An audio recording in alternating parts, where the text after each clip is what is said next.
ಗೃಹ ಜ್ಯೋತಿ ಗೃಹಲಕ್ಷ್ಮಿಯನ್ನ ಬಳಸ್ತಾ ಇರುವಂತಹ ಎಲ್ಲಾ ಫಲಾನುಭವಿಗಳಿಗೆ ಡಿಕೆ ಶಿವಕುಮಾರ್ ಅವರಿಂದ ಒಂದು ಅಲರ್ಟ್ ಆದಂತಹ ಸುದ್ದಿ ಬಂದಿತ್ತು. ಯಾವುದೇ ಕಾರಣಕ್ಕೂ ಗ್ಯಾರಂಟಿ ಯೋಜನೆ ನಿಲ್ಲಿಸಲ್ಲ ಅಂತ ಬೆಂಗಳೂರಿನಲ್ಲಿ ಸಿಎಂ ಡಿಕೆ ಶಿವಕುಮಾರ್ ಹೇಳಿಕೆ ಕೊಟ್ಟಿದ್ದಾರೆ.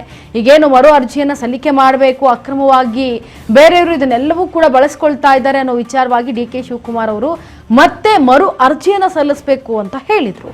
ಹಾಗಾಗಿ ಯಾವುದೇ ಕಾರಣಕ್ಕೂ ಗ್ಯಾರಂಟಿ ಯೋಜನೆ ನಾವು ನಿಲ್ಲಿಸಲ್ಲ ಅಂತ ಹೇಳಿ ಬೆಂಗಳೂರಿನಲ್ಲಿ ಸಿಎಂ ಡಿಕೆ ಶಿವಕುಮಾರ್ ಹೇಳಿಕೆ ಕೊಟ್ಟಿದ್ದಾರೆ. ಆದ್ರೆ ನೀವು ಅರ್ಜಿಯನ್ನ ಸಲ್ಲಿಸಬೇಕಷ್ಟೇ.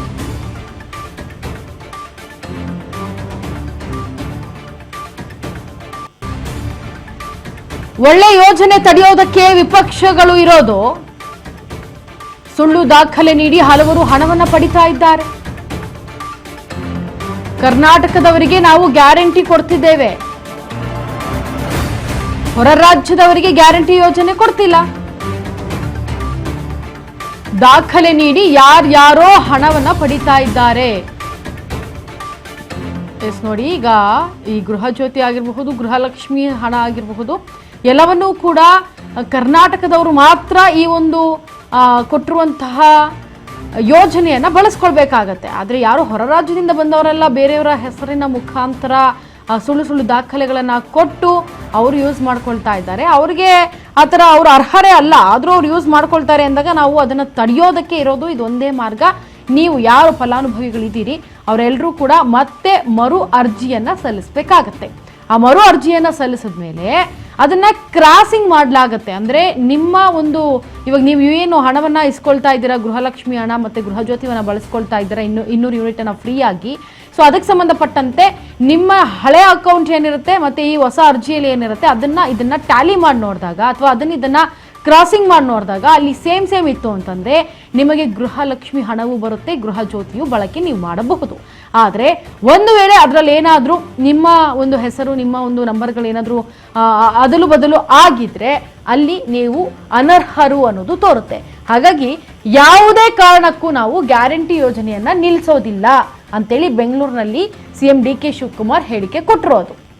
ಇಂತಹ ಒಂದು ಒಳ್ಳೆ ಯೋಜನೆಯನ್ನ ತಡೆಯೋದಕ್ಕೆ ವಿಪಕ್ಷಗಳು ಇರೋದು. ವಿಪಕ್ಷಗಳು ಅದನ್ನ ತಡಿಬೇಕೇ ವಿನಃ ನಾನು ಇದೇ ಕಾಂಗ್ರೆಸ್ ಸರ್ಕಾರದಲ್ಲಿದ್ದು ಇದನ್ನ ನಾನು ತಡೆಯೋದಕ್ಕೆ ನಾನು ಯಾರು ಅನ್ನೋ ರೀತಿಯಲ್ಲಿ ಡಿ ಕೆ ಶಿವಕುಮಾರ್ ಅವರು ಮಾತನಾಡಿದ್ದಾರೆ.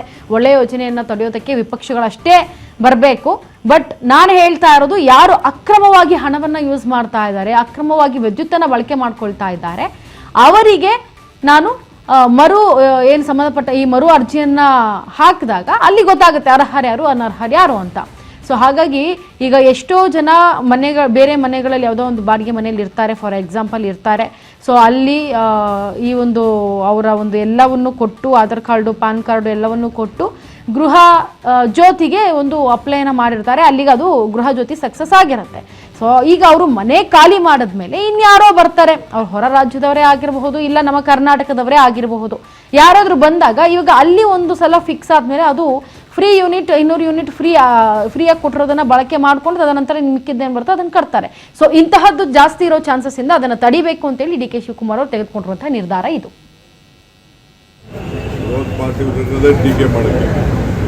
ವಿರೋಧ ಪಾರ್ಟಿಯವ್ರಿಗೆ ಏನೇ ಒಳ್ಳೇದು ಮಾಡಿದ್ರು ತಡೆಯೋಕೆ ಇರೋದು, ಏನು ಒಳ್ಳೇದಕ್ಕೇನಿಲ್ಲ. ಅವರು ನನಗೆ ಗೊತ್ತಿದೆ, ಅವ್ರ ಕೈಯಲ್ಲಿ ಮಾಡೋಕ್ಕಾಗದೆ ಹೋದ ಕೆಲಸಗಳನ್ನ ನಾವು ಮಾಡ್ತಾಯಿದ್ದೀವಿ. ಗ್ಯಾರಂಟಿನ ನಾವು ವಾಪಸ್ಸು ಯಾರು ಕರೆಕ್ಟು ಫೋಟೋಸು ಐಡೆಂಟಿಫಿಕೇಷನ್ ಬೇಕು. ಆಗ ಏನೋ ತರಾತುರಿಲಿ ಕೆಲವರೆಲ್ಲ ಯಾರ್ದೋ ಫೋನ್ ನಂಬರ್ ಕೊಟ್ಬಿಟ್ಟಿದ್ದಾರೆ, ಯಾರ್ದೋ ಅಕೌಂಟ್ಗೆ ದುಡ್ಡು ಹೋಗ್ತಾ ಇದೆ. ನಮಗೆ ನೇರವಾಗಿ ಕರೆಕ್ಟಾಗಿ ಅವ್ರ ಅಕೌಂಟ್ಗೆ ದುಡ್ಡು ಹೋಗ್ಬೇಕು. ಯಾರ್ಯಾರೋ ಡ್ರಾ ಮಾಡ್ತಾ ಇದ್ದಾರೆ, ಅದೆಲ್ಲ ನಮ್ಮ ಹತ್ರ ಎಲ್ಲ ದಾಖಲೆ ಇದೆ. ಆಮೇಲೆ ಕರ್ನಾಟಕದವ್ರಿಗೆ ನಾವು ಈ ಗ್ಯಾರಂಟಿ ಕೊಡ್ತಾ ಇರೋದು, ಹೊರಗಡೆ ರಾಜ್ಯದವ್ರಿಗೆ ಗ್ಯಾರಂಟಿ ಕೊಡ್ತಾ ಇಲ್ಲ. ಬಸ್ಸಲ್ಲಿ ಕರೆಂಟು ಕೂಡ ಕರ್ನಾಟಕ ರಾಜ್ಯದಲ್ಲಿ ಯಾರು ವೋಟ್ ಇದೆ ಅವ್ರು ಕೊಡಬೇಕು. ವೋಟ್ ಇಲ್ಲದವ್ರಿಗೆ ಯಾರು ಕೊಡ್ಬೇಕು, ಯಾಕೆ ಕೊಡ್ಬೇಕು ನಾವು? ಸೊ ನಾವು ಇಲ್ಲಿ ಯಾರಿದ್ದಾರೆ ಅವ್ರಿಗೆಲ್ಲ ಉಪಯೋಗ ಮಾಡಬೇಕು. ಈಗಾಗಲೇ ಕ್ಯಾಬಿನೆಟಲ್ಲಿ ಬಸ್ ಅವ್ರಿಗೆಲ್ಲ ಒಂದು ಐಡೆಂಟಿಫಿಕೇಷನ್ ಕಾರ್ಡ್ ಕೊಡಬೇಕು ಅಂತ ತೀರ್ಮಾನ ಮಾಡಿದ್ವಿ. ಹಿಂದೆನೇ ತೀರ್ಮಾನ ಮಾಡಿದ್ವಿ, 3 ತಿಂಗಳಿಂದ ಆ ಪ್ರೊಸೀಜರು ನಡೀತಾ ಇದೆ. ಸೊ ಅದನ್ನು ಸ್ಟ್ರೀಮ್ ಲೈನ್ ಮಾಡ್ತೀವಿ ಅಷ್ಟೇ. ಯಾರಿಗೂ ಯಾವ ಕಾರಣಕ್ಕೂ ಗ್ಯಾರಂಟಿ ನಿಲ್ಲಿಸಲು ನಮ್ಮ ಕಾರ್ಯಕ್ರಮ ಅಲ್ಲ. ನಾವು ಇಡೀ ದೇಶಕ್ಕೆ ಮಾದರಿ. ನಮ್ಮ ಗ್ಯಾರಂಟಿ ಇಡೀ ದೇಶಕ್ಕೆ ಮಾದರಿ. ಮಹಾರಾಷ್ಟ್ರವ್ರು ತೊಗೊಂಡ್ರು, ಮಧ್ಯಪ್ರದೇಶ ತೊಗೊಂಡ್ರು, ತಮಿಳುನಾಡು ತಗೊಂಡು, ಆಂಧ್ರ ಪ್ರದೇಶ ತಗೊಂಡು, ಬೇರೆ ಬೇರೆ ಯಾವ್ಯಾವ ರಾಜ್ಯ ಎಲೆಕ್ಷನ್ ಹೋಯ್ತು ಅವರೆಲ್ಲ ನಮ್ಮ ಗ್ಯಾರಂಟಿನ ತೆಗೆದುಕೊಂಡು. ಯಾಕೆಂದರೆ ಬೆಲೆಗಳೆಲ್ಲ ಗರ್ಜನಕ್ಕೆ ಹೋಯ್ತು, ಆದಾಯ ಎಲ್ಲ ಪಾತಾಳಕ್ಕೆ ಹೋಯ್ತು. ಈಗೂ ಎಲ್ಲದಕ್ಕೂ ಆದಾಯ ಪಾತಾಳಕ್ಕೆ ಹೋಗ್ತಾ ಇದೆ. ಈ ಸಂದರ್ಭದಲ್ಲಿ ಗ್ಯಾರಂಟಿ ಯಾರಿಗೂ ನಿಲ್ಲಿಸಲ್ಲ. ಬಟ್ ಯಾರು ಕರೆಕ್ಟಾಗಿದ್ದಾರೆ ಅವ್ರು ತಲುಪಬೇಕು, ಅವ್ರು ಉಪಯೋಗಿಸ್ಕೊಳ್ಬೇಕು. ಕೆಲವರು ಏನು ಮಾಡ್ತಾ ಇದ್ದಾರೆ, ಇದನ್ನ ಈ ಫೋನ್ಜಿ ಸ್ಕೀಮ್ಗೆ ಅದು ಹೋಗ್ತಾ ಇದೆ, ಮಿಸ್ಯೂಸ್ ಆಗ್ತದೆ. ನಾವು ಬದುಕಲಿ ಅಂತ ಕೊಟ್ಟಿದ್ದೀವಿ, ಅವನು ಯಾವ ಸಾಲ ಕೊಟ್ಬಿಟ್ಟು ಅವನು 2%, 36% ಬಡ್ಡಿ ಕೊಡ್ತೀನಿ, 40% ಬಡ್ಡಿ ಕೊಡ್ತೀನಿ ಅಂತ ಅಂದ್ಬಿಟ್ಟು ಪ್ರತಿ ತಿಂಗಳು ಕಟ್ಸ್ಕೊಳ್ತಾರೆ. ಈಗ ಪರಿಣಾಮ ನೋಡೋದಲ್ಲ ನೀವೆಲ್ಲ ದಾವಣಗೆರೆ ಅದಕ್ಕೆ ನಾನು ಎಲ್ಲರಿಗೂ ಹೇಳ್ತೀನಿ, ಎಲ್ಲೆಲ್ಲಿ ಗ್ರಾಮ ಪಂಚಾಯತಿಯಿಂದ ಹಿಡಿದು ತಾಲೂಕ್ ಪಂಚಾಯತಿ ಯಾರ್ಯಾರು ಇಂಥ ಸ್ಕೀಮ್ಗಳಿದೆ, ಆ ವಿಮಿಲ್ಕ್ ಅಂತ ಬಂತು, IMA ಬಂತು, ಅವೆಲ್ಲ ಬಂತಲ್ಲ, ಅವೆಲ್ಲ ಕಡಿವಾಣ ಅಂತೂ ಹಾಕಬೇಕು. ಆ ದೃಷ್ಟಿಯಿಂದ ನಾನು ಅವ್ರಿಗೆ ಮಾರ್ಗದರ್ಶನ ಕೊಟ್ಟಿದ್ದೀನಿ. ಇದು ನಮ್ಮ ಪ್ರೀತಿ, ನಮ್ಮ ಹೃದಯದಿಂದ ಕೊಟ್ಟಂಥ ಪಂಚ ಗ್ಯಾರಂಟಿ. ಈ ಗ್ಯಾರಂಟಿನ ಹಾಳು ಮಾಡ್ತೀನಿ. ನಮ್ಮ ಹೆಣ್ಮಕ್ಳು, ಹೆಣ್ಣು ಕುಟುಂಬದ ಕಣ್ಣು, ಅವ್ರಿಗೆ ಶಕ್ತಿ ಜಾಸ್ತಿ ಸಿಗಬೇಕು, ಮನೆ ಬೆಳಗಬೇಕು. ಆ ದೃಷ್ಟಿಯಿಂದ ಕೊಟ್ಟಿರೋ ಗ್ಯಾರಂಟಿ, ದೇಶಕ್ಕೆ ಮಾದರಿ ಇರೋ ಗ್ಯಾರಂಟಿ ಯಾವ ಕಾರಣ ನಿಲ್ಲಿಸಿದ್ರು ಅಪೋಸಿಟ್ ಪಾರ್ಟಿಯವ್ರು ಮಾತಾಡ್ತಾರೆ. ಸರ್, ಬೆಳಗ್ಗೆಯಲ್ಲಿ ಪಾದಯಾತ್ರೆ ಮಾಡಿ ಈಗ ಯೋಜನೆ ವಿರೋಧಿಸ್ತಾ ಇದ್ದಾರೆ, ಕಿಲ್ಲೆ ಮಾಡ್ತಿದ್ದಾರೆ. ರಾಹುಲ್ ಗಾಂಧಿ ಪತ್ರ ಬರೆದಿದ್ದಾರೆ.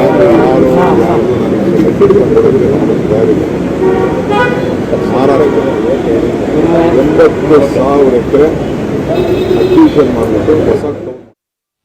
ಸದ್ಯ ಬೆಂಗಳೂರಿನಲ್ಲಿ ಸಿಎಂ DK ಶಿವಕುಮಾರ್ ಅವರು ಹೇಳಿಕೆ ಕೊಟ್ಟಿದ್ದಾರೆ.